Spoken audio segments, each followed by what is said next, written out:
Good morning, સ્વાગત છે exam today પર. મિત્રો 8 મે 2025ના રિલેટિવ કરંટ અફેર્સની ડિસ્કશન આ વિડીયોમાં આપણે કરવાના છે. તો છેલ્લે સુધી વિડીયો સાથે બની રહેજો. કરંટ અફેર્સ ઇમ્પોર્ટન્ટ ટોપિક છે, દરેક એક્ઝામમાં પ્રશ્ન પૂછવામાં આવે છે. મિત્રો ટોપિક પર આવીએ. 8 મે 2025 ક્વેશ્ચન નંબર 1 છે. હાલમાં ઇન્ટરનેશનલ નો ડાઇટ ડે ક્યારે મનાવવામાં આવ્યો? તો મિત્રો વાત એ છે ઇન્ટરનેશનલ નો ડાઇટ ડે. ઘણા લોકોના જ્યારે શરીર વધી જતા હોય ત્યારે એ લોકો ડાયટિંગ પર જતા હોય, તો એને ટાળવા માટે, કારણ કે ડાયટિંગથી ઘણું બધું નુકસાન પણ થતું હોય છે, તો એને ટાળવા માટે દર વર્ષે આ દિવસ મનાવવામાં આવે છે 6 મેના રોજ. બરાબર, 6 મેના રોજ આ દિવસ મનાવવામાં આવે છે, ઇન્ટરનેશનલ નો ડાઇટ ડે. મિત્રો 6 મેના રોજ એક બીજો દિવસ પણ મનાવાયો, એને વિશ્વ અસ્થમા દિવસ તરીકે ઓળખવામાં આવે છે. બરાબર, એ મે મહિનાના પ્રથમ મંગળવારે મનાવવામાં આવે. આ વખતે મે મહિનાનો પ્રથમ મંગળવાર 6 મેના રોજ હતો. હાલમાં 1 મેના રોજ ગુજરાત અને મહારાષ્ટ્ર સ્થાપના દિવસ, 1 મેના રોજ મજદૂર દિવસ પણ મનાવાયો, 2 મેના રોજ વિશ્વ ટૂના માછલી દિવસ મનાવવામાં આવ્યો છે. બરાબર, હાલમાં કયા રાજ્યની સરકારે 5 મે વ્યાપારી દિવસ જાહેર કર્યો છે? તો કયા રાજ્યની સરકાર 5 મેના રોજ વ્યાપારી દિવસ તરીકે ઉજવશે, એટલે કે ટ્રેડર્સ ડે તરીકે ઉજવશે? તો મિત્રો તમિલનાડુ રાઈટ આન્સર છે. તમિલનાડુ સરકારે 5 મેને વ્યાપારી દિવસ જાહેર કર્યા છે. Tamil Nadu chief minister M.K. Stalin announced that the state will soon officially declare May 5 as Traders Day. તો તમિલનાડુના સીએમ છે M.K. સ્ટાલિન, રાજ્યપાલ છે મિત્રો R.N. રવિ અને તમિલનાડુનું કેપિટલ છે ચેન્નઈ. હાલમાં કયા રાજ્યની સરકારે નવી આબકારી નીતિને મંજૂરી આપી છે? કયા રાજ્યની સરકાર દ્વારા નવી આબકારી નીતિને મંજૂરી આપવામાં આવી? તો મિત્રો હરિયાણા સરકારે. આબકારી નીતિ એટલે કે દારૂ માટે જે ઠેકા ખુલે છે મિત્રો, બરાબર, આલ્કોહોલ માટે જે ઠેકા ખુલે છે, સરકારી ઠેકા. આપણે ગુજરાતમાં તો દારૂ બેન છે, એટલે એ બધું આપણા વિષયમાં નથી આવતું, પણ અધર સ્ટેટમાં જ્યાં દારૂ ઓપન છે ત્યાં સરકારી ઠેકા ખોલવામાં આવે, એને એક્સાઇઝ ડ્યુટી લાગે એના પર. બરાબર, દારૂ પર કઈ ડ્યુટી લાગે? એક્સાઇઝ ડ્યુટી લાગે. તો આબકારી નીતિને મંજૂરી આપી છે હવે હરિયાણા સરકારે. નવી આબકારી નીતિ મુજબ 500થી ઓછી વસ્તીવાળા ગામમાં એક પણ શરાબનો ઠેકો રહેશે નહીં. ધાર્મિક સ્થળોથી 150 મીટર દૂરી પર શરાબનો ઠેકો ખુલશે. બરાબર, હરિયાણાના સીએમ છે મિત્રો હાલમાં નાયબ સિંહ સૈની, હરિયાણાના રાજ્યપાલ છે બંડારુ દત્તાત્રેય, હરિયાણાનું કેપિટલ છે ચંડીગઢ. આ તમે મેપમાં હરિયાણા જોઈ શકો છો.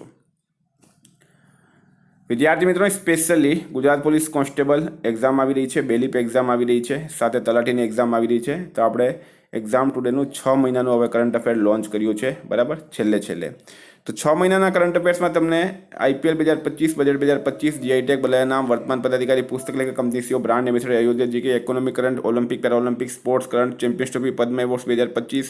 ટોપિક વાઇઝ મિત્રો આ રીતના અંદર હશે. 6 મહિનાની પૂરી કરંટ અફેર્સની PDF મળશે. આમાં તમને 5000થી વધારે પ્રશ્નોનો સમાવેશ છે. GPSC, STI, high court, PSI, RMC જેવી તમામ પરીક્ષાઓમાં 100% કરંટ અફેર્સ આપણું પૂછાયું છે. એના સબૂત પણ આપણે ટેલિગ્રામમાં મૂક્યા છે. તો 6 મહિના કરંટ અફેર માટે માત્ર 120 રૂપિયા. બરાબર, 9510411961 પર ગૂગલ પે, ફોનપે, પેટીએમ કંઈ પણ કરો, સ્ક્રીનશોટ મોકલી આપો. 2 મિનિટમાં PDF મળી જશે. મિત્રો તમામ પરીક્ષાઓમાં 100% કરંટ અફેર મારું પૂછાયું છે. તમને 1.5 વર્ષનું કરંટ અફેર જોઈતું હોય તો એ પણ તમને મળી જશે, 1.5 વર્ષનું. હાલમાં ક્યાંના નાણામંત્રી સલીમ સાલેહ બિન બ્રિકને નવા વડાપ્રધાન બનાવવામાં આવ્યા છે? તો કઈ જગ્યાના નાણામંત્રી છે સલીમ સાલેહ? એટલે કે તેઓ પહેલાં નાણામંત્રી હતા. સલીમ સાલેહ બિન બ્રિક પહેલાં નાણામંત્રી હતા, હવે તેઓ વડાપ્રધાન બની ગયા છે. અને યમન મિત્રો રાઈટ આન્સર છે. બરાબર, યમન દેશ રાઈટ આન્સર થશે આમાં. હાલમાં કેવી રાબિયાનું નિધન થયું છે, તેઓ કોણ હતા? તો કેરળના પ્રખ્યાત સામાજિક કાર્યકર્તા. બરાબર, રાજ્ય છે મિત્રો કેરળના પ્રખ્યાત સામાજિક કાર્યકર્તા હતા. માત્ર 14 વર્ષની ઉંમરમાં એમને પોલિયો થયો હતો, એટલે તેઓ વિકલાંગ થઈ ગયા હતા. અને કેરળના મલ્લાપુરમમાં મિત્રો 1990ની આજુબાજુમાં એમણે સામાજિક કાર્ય શરૂ કર્યું હતું.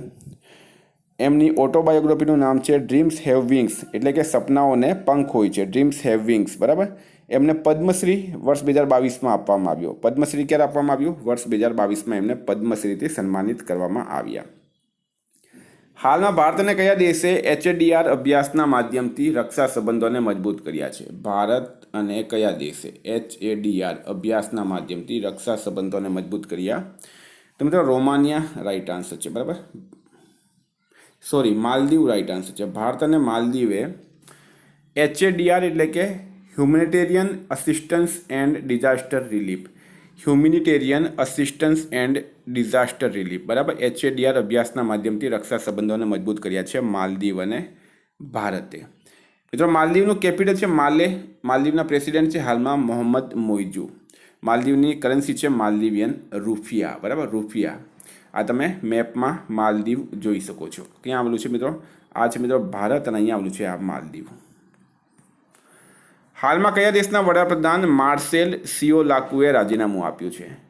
કયા દેશના વડાપ્રધાન છે માર્સેલ સિયોલાકુ? એમણે રાજીનામું આપ્યું. રાઈટ આન્સર છે મિત્રો રોમાનિયા, બરાબર. રોમાનિયાના વડાપ્રધાન અત્યારે હાલમાં એમણે રાજીનામું આપી દીધું છે. હાલમાં તીરંદાજી વિશ્વકપ 2025 ક્યાં શરૂ થયું? તો તીરંદાજી વિશ્વકપ 2025 ક્યાં શરૂ થયું છે? તો શંઘાઈ ખાતે, બરાબર, શંઘાઈ ખાતે હાલમાં શરૂ થયું. મિત્રો 5 ચરણમાં છે. એપ્રિલ મહિનાથી શરૂ થશે, જૂન ઓગસ્ટ સુધી ચાલશે. કયા કયા 5 ચરણ છે સંપૂર્ણ માહિતી તમને આપું મેં અહીંયા, બરાબર. આનો તમે સ્ક્રીનશોટ પણ લઈ શકો છો. તીરંદાજી વિશ્વકપ 2025નું શિડ્યુલ આ મુજબ છે. સ્ટેજ 1માં 8 થી 13 એપ્રિલ ઓબર્નડેલ USA ખાતે. સ્ટેજ 2માં 6 થી 11 મે શંઘાઈ ચીન ખાતે. સ્ટેજ 3માં 3 થી 8 જૂન એન્ટાલિયા તુર્કી ખાતે. સ્ટેજ 4માં 8 થી 13 જુલાઈ મેડ્રિડ સ્પેન ખાતે. અને ફાઇનલ 17 થી 19 ઓક્ટોબર નાજિંગ ચીન ખાતે યોજાશે. આનો સ્ક્રીનશોટ તમે લઈ શકો છો.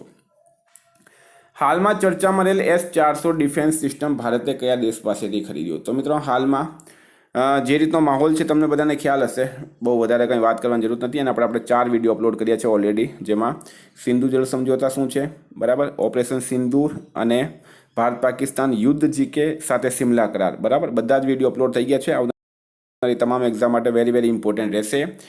S-400 ડિફેન્સ સિસ્ટમ, આ છે મિત્રો S-400 ડિફેન્સ સિસ્ટમ. દુશ્મનના કોઈ પણ ડ્રોન અને મિસાઇલ્સ, હેલિકોપ્ટર એ બધાને ઉડાવવામાં સક્ષમ છે.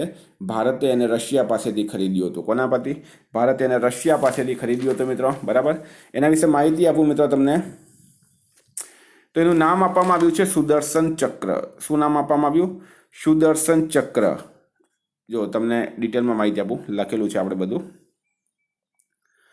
તો S-400 ડિફેન્સ સિસ્ટમ સુદર્શન ચક્ર, બરાબર, એને નામ શું આપવામાં આવ્યું છે ભારતીય સેના દ્વારા? સુદર્શન ચક્ર નામ આપવામાં આવ્યું. S-400 ટ્રાયમ્ફ, જેને ભારતીય સેના સુદર્શન ચક્ર તરીકે ઓળખે છે, રશિયાની અલ્માઝ ઓન્ટેઈ કંપનીએ બનાવ્યું. કોણે બનાવ્યું છે? રશિયાની અલ્માઝ ઓન્ટેઈ કંપની દ્વારા વિકસિત એક અદ્યતન હવાઈ રક્ષણ પ્રણાલી છે. આ સિસ્ટમ વિવિધ પ્રકારના હવાઈ ખતરાઓ સામે રક્ષણ આપવા માટે રચાયેલા છે, જેમાં વિમાનો, ક્રૂઝ મિસાઇલ્સ, બેલેસ્ટિક મિસાઇલ્સ અને ડ્રોનનો સમાવેશ થાય. સોદો અને કિંમતની વાત કરીએ, ઓક્ટોબર 2018માં ભારતે રશિયા સાથે અંદાજે 35,000 કરોડ એટલે કે 5.4 બિલિયનના મૂલ્યનો સોદો કર્યો હતો, જેમાં 5 S-400 સ્ક્વોડ્રન સમાવેશ થાય છે.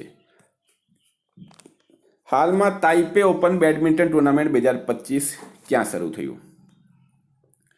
તાઇપે ઓપન બેડમિન્ટન ટુર્નામેન્ટ 2025 ક્યાં શરૂ થયું? તો મિત્રો એ ચીન ખાતે શરૂ થયું છે, ચીન ખાતે, બરાબર. The 2025 Taipei Open, officially known as the Yonex Taipei Open 2025, was the badminton tournament that took place at Taipei Arena in Taipei, બરાબર, ચીન, from 6 થી 11 મે 2025 and had a total prize of $240,000. મિત્રો આને તાઇપેઈ પણ કહી શકો, બરાબર, તાઇપેઈ, કારણ કે અત્યારે ચીનના અંડરમાં છે એટલે આપણે અહીંયા ચીન લખ્યું છે, બરાબર. એ તાઇપેઈ, તાઇવાન જે છે મિત્રો એ હવે ચીનના અંડરમાં છે એટલે આપણે એને ચીનમાં લીધો. જો ઓપ્શન તાઇવાન હોય તો તમે તાઇવાન પણ કરી શકો છો. હાલમાં રંગાછારા કયા રાજ્યનો પ્રથમ હરિત ગામ બન્યો? રંગાછારા, બરાબર, રંગાછારા કયા રાજ્યનો પ્રથમ હરિત ગામ બન્યો છે? ત્રિપુરા રાઈટ આન્સર છે. ત્રિપુરાનો પ્રથમ હરિત ગામ બની ગયો છે. ત્રિપુરા સરકારે મોહનપુર ઉપખંડ અંતર્ગત આવેલ રંગાછારા ગામમાં પ્રભાવી રૂપથી સૌર આધારિત જળ શોધક પ્રણાલી સ્થાપિત કરી છે. વેરી ઇમ્પોર્ટન્ટ, બરાબર. ત્રિપુરાના સીએમ છે મિત્રો માનિક શાહ. હાલમાં કોણ ISAનો 123મો સદસ્ય દેશ બન્યો? તો ISA એટલે શું? ઇન્ટરનેશનલ સોલર એલિયન્સ, ISAનું પૂરું નામ છે. એની સ્થાપના 30 નવેમ્બર 2015ના રોજ થઈ હતી. એનું હેડક્વાર્ટર ગુરુગ્રામ ખાતે આવેલું છે. એના ડીજી છે હાલમાં આશીષ ખન્ના, બરાબર. તો મિત્રો રાઈટ આન્સર છે એમાં અંગોલા. અંગોલા દેશ જે છે એ ISAનો 123મો સદસ્ય દેશ બન્યો. વેરી ઇમ્પોર્ટન્ટ મિત્રો. ISAની મેં તમને માહિતી આપું, ISA છે શું? ફોર એક્ઝામ્પલ તમે માની લો આ પૃથ્વી છે, પૃથ્વીની વચ્ચેથી શું નીકળે છે? વિષુવવૃત્ત અથવા તો ભૂમધ્ય રેખા જેને કહેવાય, બરાબર.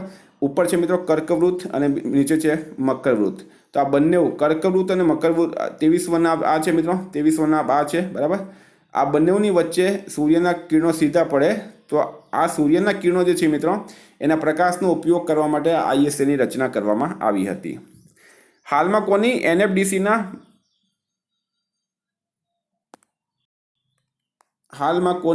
NFDCના અધ્યક્ષના રૂપમાં નિમણૂક કરાઈ છે મિત્રો? અહીંયા મિસ્ટેક છે, જોજો. NFDCના અધ્યક્ષ અથવા તો MD તમે લખી શકો બરાબર, MD. થોડી ટાઈપિંગ મિસ્ટેક થઈ ગઈ. NFDCના MDના રૂપમાં કોની નિમણૂક કરવામાં આવી છે? પ્રકાશ મગદુમ રાઈટ આન્સર છે. પ્રકાશ મગદુમની હાલમાં NFDCના MDના રૂપમાં નિમણૂક કરવામાં આવી. NFDCનું પૂરું નામ છે national film development corporation.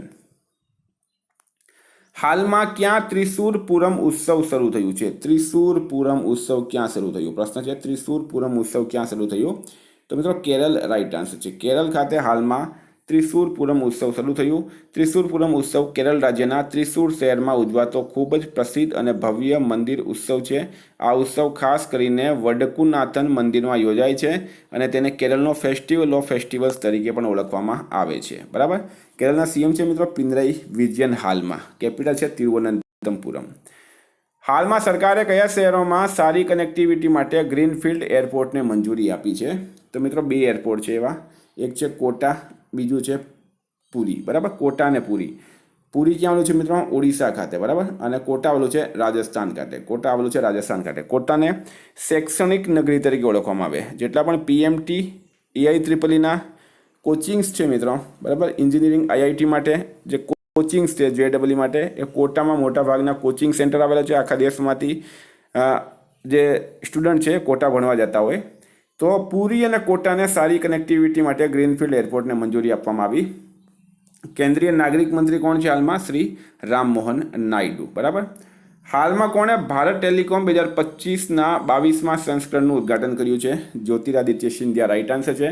New Delhi ખાતે યોજાયેલ ભારત ટેલિકોમ 2025 એ ભારતના ટેલિકોમ ક્ષેત્રને વૈશ્વિક સ્તરે આગળ ધપાવવાના દૃષ્ટિકોણથી એક મહત્વપૂર્ણ ઇવેન્ટ હતી. આ ઇવેન્ટ 6 થી 7 મે 2025ના રોજ તાજ પેલેસ હોટલ ન્યૂ દિલ્હીમાં યોજાઈ હતી, જેનું આયોજન telecom equipment and services export promotion council દ્વારા કરવામાં આવ્યું હતું. તો મિત્રો આ કરંટના પ્રશ્નો. વાત કરીએ આપણે રિવિઝનની. તો 7 મે 2025 રિવિઝન પર આપણે આવી ગયા. વિશ્વ હાથ સ્વચ્છતા દિવસ 5 મે દર વર્ષે મનાવવામાં આવે. કયા દેશે તમામ સરકારી સ્કૂલોમાં AIની ફરજિયાત વિષયના રૂપમાં સામેલ કર્યું? UAE રાઈટ આન્સર છે મિત્રો. સ્પેસટેક પોલિસી જાહેર કરનારું ગુજરાત કેટલામું રાજ્ય બન્યું છે? પ્રથમ બન્યું. ક્યાં ગોલ્ડ સિક્કા દ્વારા ભારતના પહેલા સોના પીગળાવવાવાળા ATMનું અનાવરણ કરાયું? હૈદરાબાદ રાઈટ આન્સર છે. જીનોમ સંપાદિત ચાવલની કિસ્મ વિકસિત કરવાવાળો વિશ્વનો પ્રથમ દેશ બની ગયો છે ભારત. કોને IMFમાં સેવા પૂરી થવા પહેલાં જ ભારતે પાછા બોલાવ્યા? તો કૃષ્ણમૂર્તિ સુબ્રમણ્યમને. ADBના ગવર્નર બોર્ડની 58મી વાર્ષિક બેઠકનું આયોજન ક્યાં થયું છે મિત્રો? મિલાન ઇટાલી રાઈટ આન્સર છે. કયા દેશે ભારતને HawkEye 360 ટેકનિકલ વેચાણને મંજૂરી આપી? એ અમેરિકા હતું બરાબર. ઓલિમ્પિક 2028માં ક્રિકેટના કયા ફોર્મેટનો સમાવેશ કરવામાં આવ્યો છે? તો T20. સુધીરમન કપ 2025 કોણે જીત્યો મિત્રો? ચીને જીત્યો છે. ભારતનો પહેલો ટ્રાન્સમીડિયા મનોરંજન શહેર ક્યાં વિકસિત કરાશે? આંધ્રપ્રદેશ ખાતે. INS શારદા અભ્યાસ માટે કયા દેશ પહોંચ્યો છે? INS શારદા અભ્યાસ માટે તો મિત્રો રાઈટ આન્સર છે આમાં માલદીવ. બ્રિટન અને ઓસ્ટ્રેલિયાની યુનિવર્સિટી કયા ભારતીય શહેરમાં કેમ્પસ સ્થાપિત કરવાનો નિર્ણય લીધો? ન્યૂ મુંબઈ રાઈટ આન્સર છે. કલિંગા સુપર કપ 2025 ફૂટબોલ સ્પર્ધાને ખિતાબ કોણે જીત્યો? ગોવાએ જીત્યો. અમેરિકી રાષ્ટ્રપતિ ડોનાલ્ડ ટ્રમ્પે વિદેશી ફિલ્મો પર કેટલા ટકા ટેરિફ લગાવ્યો છે? 100% લગાડવામાં આવ્યું. કોણે ખેલો ઇન્ડિયા યુથ ગેમ્સના 7મા સંસ્કરણનું ઉદ્ઘાટન કર્યું? નરેન્દ્ર મોદીએ. મિત્રો ગઈકાલે પ્રશ્ન પૂછાયો શિવાનંદ બાબાનું નિધન થયું છે, તેઓ કોણ હતા? યોગ ગુરુ હતા શિવાનંદ બાબા. આજનો પ્રશ્ન છે મિસ વર્લ્ડ સ્પર્ધાનો 72મો સંસ્કરણ ક્યાં આયોજિત થશે? એનો જવાબ કમેન્ટ બોક્સમાં જણાવો. વિદ્યાર્થી મિત્રો વોટ્સઅપ ટેલિગ્રામની લિંક ડિસ્ક્રિપ્શન બોક્સમાં આપી છે. PDF માટે 9510411961 પર કોન્ટેક્ટ કરો. Thank you. ફરી મળીશું. જય હિન્દ, જય ભારત.